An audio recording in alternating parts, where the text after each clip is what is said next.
আজি হৈছে Friday 21 November. Hello' everyone, কি খবৰ আপোনালোকৰ? আশা কৰোঁ আপোনালোক ভালে আছে। I am good too. আজি হৈছে এই গোটেই সপ্তাহটোৰ একদম শেষৰটো দিন। কেনেকুৱা যে ভাল লাগি আছে ন, কাৰণ ছেটাৰডে হৈছে এইটো 4th ছেটাৰডে, তাৰপিছত ছানডে, তাৰপিছত আকৌ আছে লাচিত দিৱস। মানে কণ্টিনিউৱাছলি 3 দিন বন্ধকেইটা আগত থাকিলে মনটো যে কিমান ভাল লাগে ন।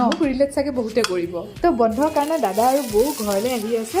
আমি চাগে গোটেইকেইটা মিলি শনিবাৰলৈ তেজপুৰলৈ যাম। আপোনালোকক আগতীয়াকৈ আপডেটটো দি থৈছোঁ। আৰু কোনোবাই যদি মোৰ এইটো ভিডিঅ' তেজপুৰৰ পৰা চাই আছে নহয়, মোক জনাবচোন তেজপুৰত টুৰিষ্ট চাইট কি আছে ভাল ভাল। মানে মই যোৱাটো গৈছোঁ কেইবাবাৰো, চাইছোঁ, আৰু ডেফিনেটলি ইয়াৰ মাজতো কিবা ৰৈ যাব। তো আপোনালোকৰ ফালৰ পৰা যদি কিবা ইনফৰমেশ্যন পাওঁ তেনেহ'লে মই যাব পাৰিম সেইটো ডেষ্টিনেশ্যনতো। বিশেষকৈ অথেণ্টিক লোকেল কুইজিন ক'ত পাই জনাবচোন, because you know' food cravings and I am super duper excited to blog the trip. So' মোৰ এতিয়া ব্ৰেকফাষ্ট কাম লাঞ্চ থালি ৰেডি হৈ মই ভাতটো খাই লওঁ। আৰু আপোনালোকে যদি আজিৰ ভিডিঅ'টো চাই ভাল পালে আৰু আগলৈও ভাল ভাল ভিডিঅ' চাই যাব বিচাৰে তেনেহ'লে মোৰ চেনেলটো ছাবস্ক্ৰাইব কৰি থওক। ৱেডনেছডে ভিডিঅ'টো মিছ নকৰিব। আজিলৈ আহিছোঁ, গুড বাই।